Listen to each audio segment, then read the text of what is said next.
It's the shepherd's job to teach the flock. And if you're not bold, if you're afraid, then the flock is going to be afraid too. And so you've got to be the one to step out. Like you don't have to feel courageous to be courageous. It really has nothing to do with going on internally. It's just the action of stepping out there and doing what God has asked you to do. And you may be scared the entire time you do it, but it's got to be done because the church needs to be educated.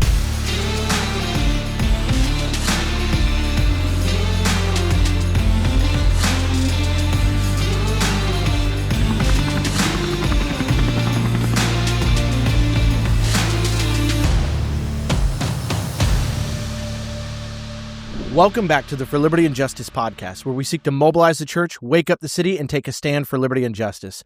I'm your host, Joshua Moore, today, and we're here to talk about another great topic. I think it's super important for the church to recognize and realize that not only do you not have to be afraid to be involved, there's ways to get involved in local politics, because that's really the whole point of what we're doing these shows for, is to engage the church in politics and to show you that there's not just a cultural ramification that you think that there exists, but there's also these legal ramifications that the church is led to think that they exist, and they don't. And we have a special guest today on to talk with us from First Liberty Institute, and I did the unprofessional thing about trying to remember your name. Please introduce yourself. I am Keisha Russell, Senior Counsel at First Liberty Institute. Excellent. Keisha, it is wonderful to have you on today. Thank you. We are excited about a wonderful podcast episode here, just discussing some of the things that the church is engaging in today, and or the lack thereof, right? And that's the problem, right? We have a lack of engagement in the church, and even from when you look at it from an electoral perspective, local elections draw out less than 10% of voters. Mm-hmm. Most of those are the more liberal left-leaning side. And that's local elections. You got a slightly higher turnout in the federal elections. But that's not the only thing either. You've got nonprofit statuses of churches that are, quote, under threat. And I say that with quotations because, as I understand it, the IRS has not really gone after too many of them. They're just led to think that they are under this hammer, and that's not the case. So I know I throw a lot at you, but I kind of want to give a little flair of what people are going to be hearing in the next half hour or so. So lead us into that. What do you see going on those front lines? Yeah. So as far as what sort of church leadership can do, there's this federal law called the Johnson Amendment, with which a lot of the Trump administration and Republican senators and representatives are trying to repeal with a separate bill. And we'll see, hopefully that passes. But the Johnson Amendment says that anyone who gets a nonprofit status is not allowed to talk about politics. Now, what does that really mean? It really means that they're not allowed to endorse a candidate, say, from the pulpit. But if you ask a lot of litigators like myself, they will tell you that Johnson Amendment is ultimately unconstitutional because it squelches free speech. And you're not supposed to have to, say, trade your constitutional rights to get a federal benefit. That is a violation of the Free Exercise Clause. And so there are a lot of organizations that are kind of salivating to challenge the Johnson Amendment, but the IRS, I think, has been hesitant to enforce it because they don't want it challenged in court, because they have an idea that, especially with the Supreme Court we have now, that it would likely fall. And so under the auspices of that, I'll just say that church leadership, you're allowed to talk about what candidates believe and whether those beliefs comport with Christianity. You are allowed to talk about that. You're allowed to say, well, this candidate believes this and this candidate believes this, and to say what you think is biblical or not. And you can do that by going just shy of endorsing someone. Now, that's leadership, but what about the congregation? What about the rest of us, right? For me, I think the church was really meant to be the moral compass of society, and we've really lost that sort of influence, I think, particularly in the last few decades, because America has become so hostile to religion, and we're living in sort of this postmodernism society. And Christianity isn't really respected like it used to be. And so I think a lot of Christians are hesitant. And even more so, some of them have the question of whether it's biblical to even engage. And I don't really understand the latter concern, because when I look at the Bible, I see a lot of engagement, right? I see Paul, advocating for himself, saying, I'm a Roman citizen and you're not supposed to be treating me this way. I see the disciples in Acts continuing to preach about Christ, even though they're, imprisoned and beaten and all the things. And then they leave a beating or they leave prison and they continue preaching about Christ. So there is a way. And a lot of people ask me, well, how do we know when to obey the government and when not to? And in my book, Uncommon Courage, Defending Truth and Freedom While There's Still Time, I explain that for me, I think the line is when the government tries to usurp God's role in your life, that's how you know it's time to push back, because no one is supposed to control you like that. No, that's such a good point. And I'm glad you went to the New Testament to talk about the political engagement that the disciples and Apostle Paul engaged in. And we brought some of these examples up before, but even when you go back to the New Testament, the Old Testament, I should say, you see lots of examples. You see Nehemiah, you see Moses. Mosaic law is one of the big ones, right? Deuteronomy and Leviticus. Yes, so many examples in the Old Testament. And one example that I brought up recently in a few different conversations I've had with wonderful reformers was the story of Esther. And I explained to them, I said, when you have spiritual reformers that are trying to enter into a space, and then, a lot of Christians especially, they'll say, well, we're called to be spiritual, but we're not called to engage politics.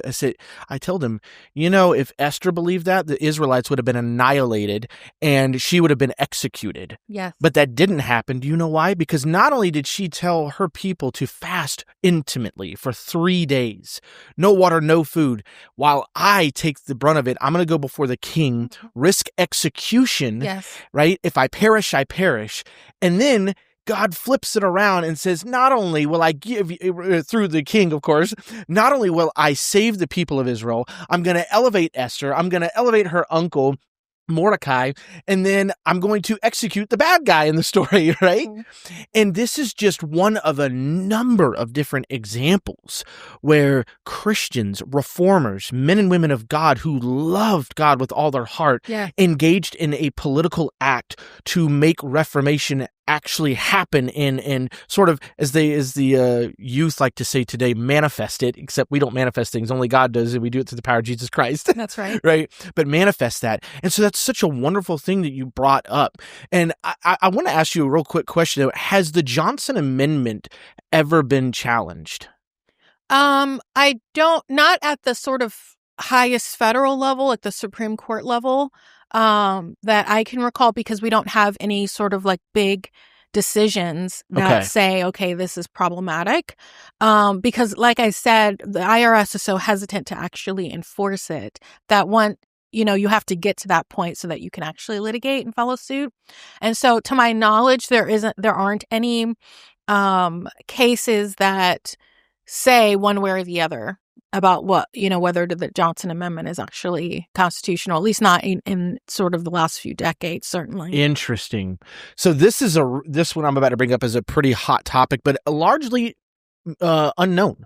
We brought this up on a number of different podcasts in the past. I also put this in my book because I was finishing my book right after the Kennedy decision was made. Mm-hmm. From a legal standpoint and from your experience and your expertise in law, where do we stand now with religious liberty as it relates to the Kennedy? Because we know, and you're welcome to go in a little bit more of an explanation about this, but we know that the Kennedy case overturned Lemon, which was obviously a terrible Supreme Court decision, and based on, of course, Everson versus Board of Education. But where do we stand with that right now, and what does religious liberty look like 5 to 10 years from now based on the Kennedy case? Well, I think we're in the best time that we've ever been in as Christians in terms of religious liberty. We have more religious freedom, I think, than we've ever had. Our CEO, Kelly Shackelford at First Liberty, would say that. And First Liberty won the Coach Kennedy case. It actually started while I was still in law school. Wow. So that tells you how long it's been going. It went on for about 7 or 8 years. And we lost several times before we got that big win in the Supreme Court in 2022. So essentially what Kennedy says, both the Establishment Clause and the free exercise points, right, is that these clauses are complementary. They're not warring. So likely if you're in a situation where you have to violate somebody's free exercise clause in order to what you believe to be honor the Establishment Clause, you're likely interpreting one of those clauses incorrectly. Because so Kennedy, who, let's just go over the story in case anyone doesn't know. Yes, Coach Kennedy was a coach in Bremerton, Washington, a high school football coach, had a pretty rough background, and was really grateful that the Lord brought him to a point where he was able to teach high school football. He had a very stable life, and he's very grateful for that. And so after all of the football games, he would go out on the field, take a knee, and say a prayer to thank God. And he was very motivated by that movie, Facing the Giants, the one we all know. And he did that for quite a few years, and someone complained to the district. And the district told him he had to stop doing that. So long story short is we had to file suit because the district fired him. And we were in litigation for nearly a decade over it. We lost quite a few times in sort of the liberal circuit. The Ninth Circuit is known to be a bit more liberal, although it's a little better because Donald Trump in his first term appointed some justices that are committed to originalism. Yes, exactly. But anyways, so we lost a couple times. Once we get to the Supreme Court makes it very clear, look, just because this guy works for you doesn't mean he doesn't have constitutional rights anymore. So let's explore what's going on this field. During that time, all of your employees are allowed to engage in private speech, right? They're allowed to go talk to their friends. They're allowed to call their wives. They're allowed to do all these things. But you're saying the one thing that they can't do is engage in religious speech. That's a violation of the Free Exercise Clause. That's also a violation of the Free Speech Clause. And so the court said, look, this is, Coach Kennedy has this right. As far as the Establishment Clause goes, it is not unconstitutional for students to see their teachers or coaches being religious. And one of the things I think is really important to note is that the Ninth Circuit implied certainly that it's a bad thing for Christians to see, or for students to see religion, for them to see somebody praying, as if it's some kind of Christianity, some kind of disease the students can catch. No kidding. Yeah, it was very, it was pretty condescending, I think. Yeah. And so the Supreme Court made it clear, look, he's allowed to pray. That's it. I mean, you let other people speak in quote unquote secular terms. Why can't he speak in religious terms? And that I think kind of lays the groundwork for sort of what's going on in public schools in general. This idea that religion doesn't belong in the public square. It doesn't belong in public education. I spoke at a conference recently, and it was about religion and education, my particular panel. And it really kind of amazed me how people would talk about, well, what about the kids who have a different religion? Why should we be studying biblical content in the public schools? And what about kids who aren't religious? Aren't they going to, quote, feel bad?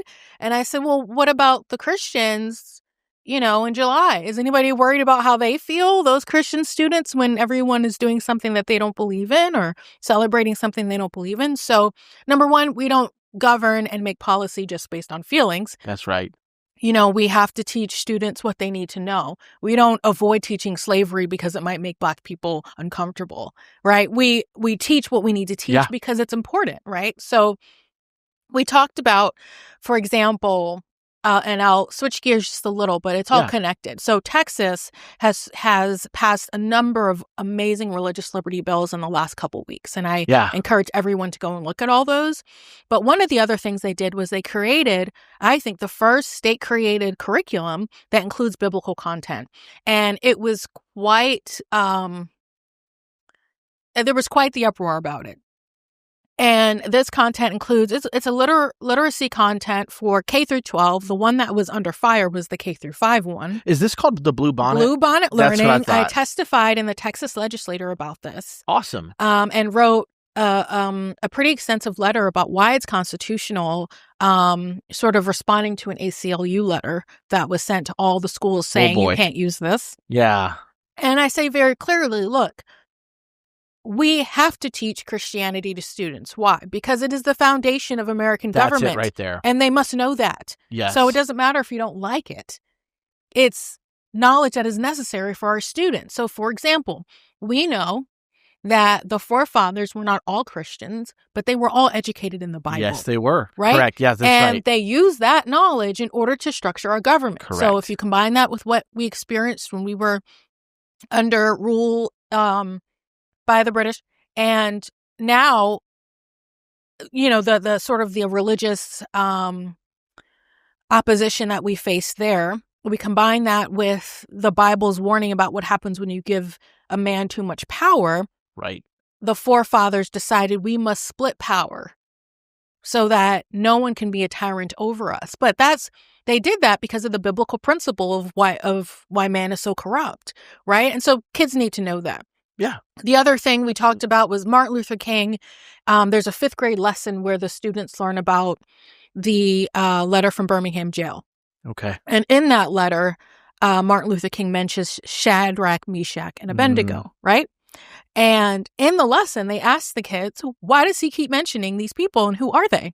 And so the students have to go and read that story from the Old Testament, and then they have to analyze why Martin Luther King feels so connected to these people.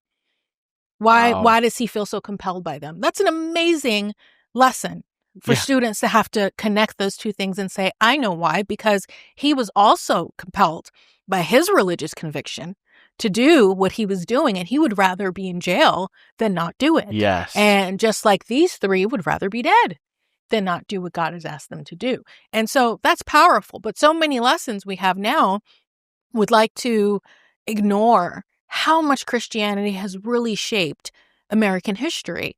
And whether people like that or not, it's the truth, and students need to know it. Gosh, Keisha, that is so good.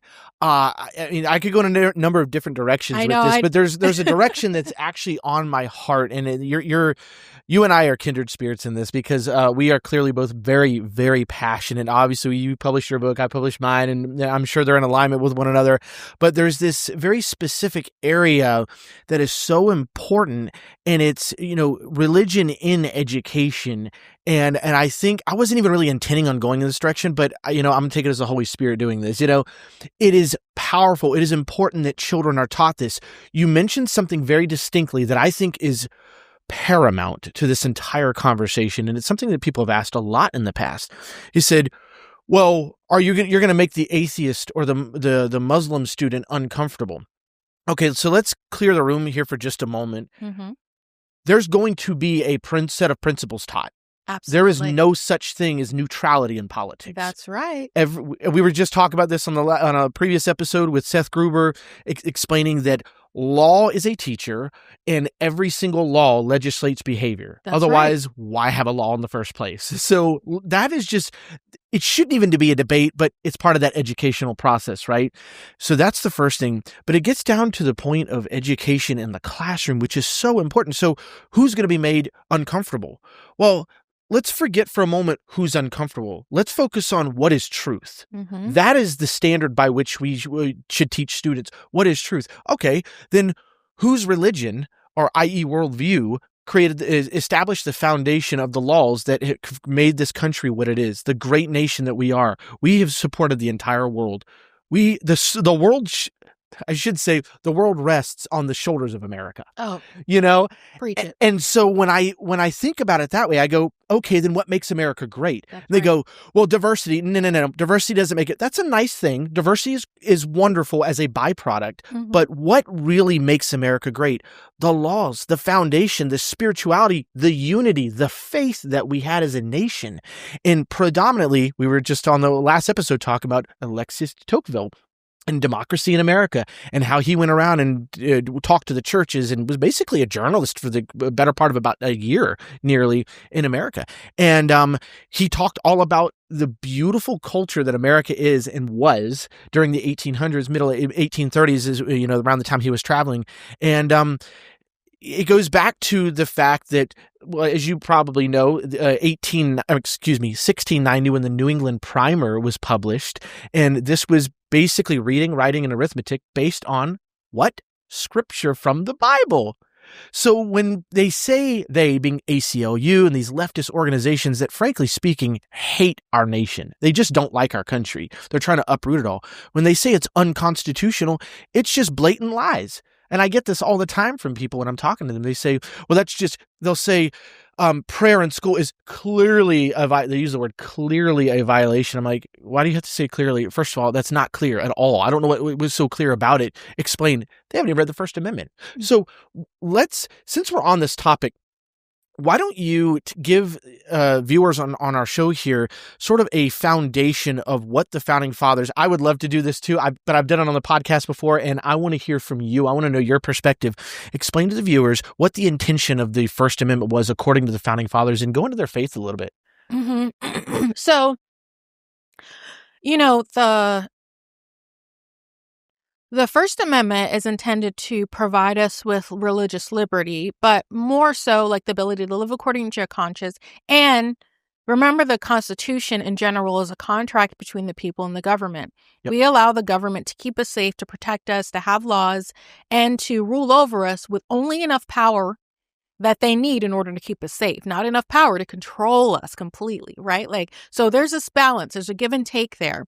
And I say that because it's really important when you start talking about the Establishment Clause, which prevents government-sanctioned religious worship, not religion, government-sanctioned religious worship, and the Free Exercise Clause, which broadly protects religious liberty. And so when you connect those two, a lot of people have, like I said, pitted these two clauses against each other. Right. And it became the Establishment Clause versus the Free Exercise Clause. But that's not really what's going on. The fathers really understood that if a man can't control his conscience, he cannot be free. So the first freedom in the First Amendment is religious freedom for a reason. It's because if you don't have religious freedom, and we saw this in the last 5 years, okay? Once the government started attacking the freedom of religion, what came next? Freedom of speech, freedom of association, right? And historically, we know that this is how tyranny works. They have to silence the moral compass of society. So that means if the Christians or religious people are saying the government's doing wrong, the government wants to come in and silence those people, take away their right to speak freely, to criticize the government, and all of these things. So that's sort of the foundation of these clauses. When we're talking about education, I think it's important that I think everybody feels this implicitly, but I think it's important to note, explicitly, that we are in the battle for the minds of the next generation. Yeah. Right? Because the left knows that they can't have us. Me and you were sold out to Christ. Amen. They're not getting us. But they can still get the children if they act quickly enough, right? Which is why they are so concerned about what goes on in public schools. That's exactly right. Right? Because they want to indoctrinate these students while they're young to completely reject Christianity, to completely reject patriotism, to completely reject traditional values, so that when they're older, they no longer have the conviction that many of us have and the power to speak the truth and say, no, that's not right. It's wrong. And we're not teaching it to our students. Right. And so that's one of the reasons why we're in the battle that we're in right now in public education.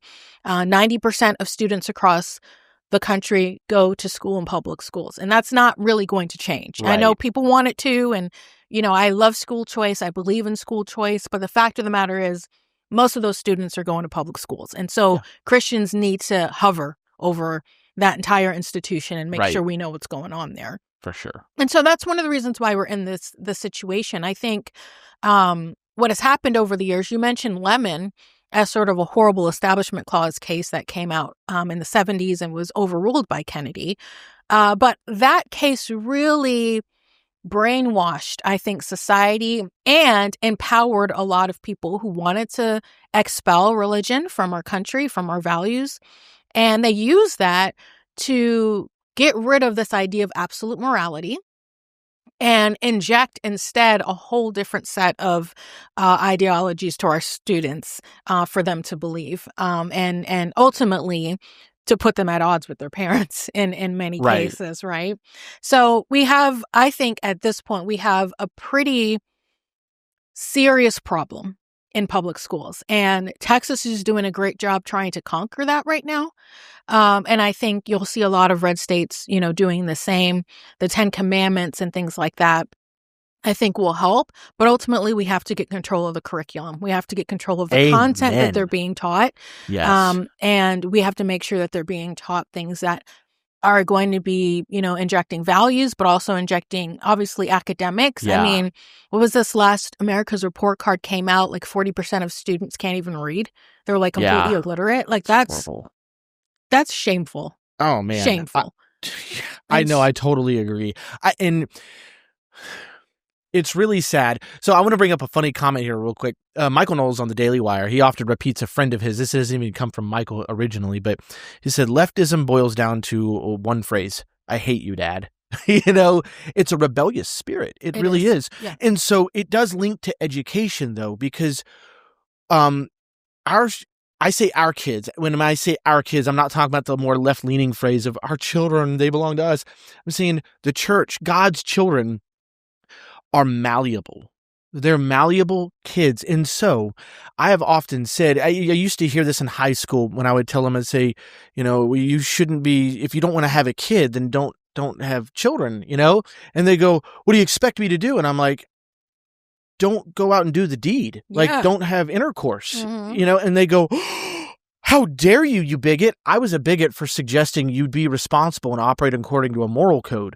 So here's the deal. I told my teachers all the time, hey, we shouldn't be teaching sex education like you're doing. In fact, this doesn't belong in school at all. I don't want to hear anything about, I don't even hear the word sex in school. I'd rather hear reading, writing, and arithmetic, science, civics, you name it, all those things. That word belongs to mom and dad in the church. That's it. That is their jurisdiction. And so what the teachers told me was, well, the kids are going to do it anyway.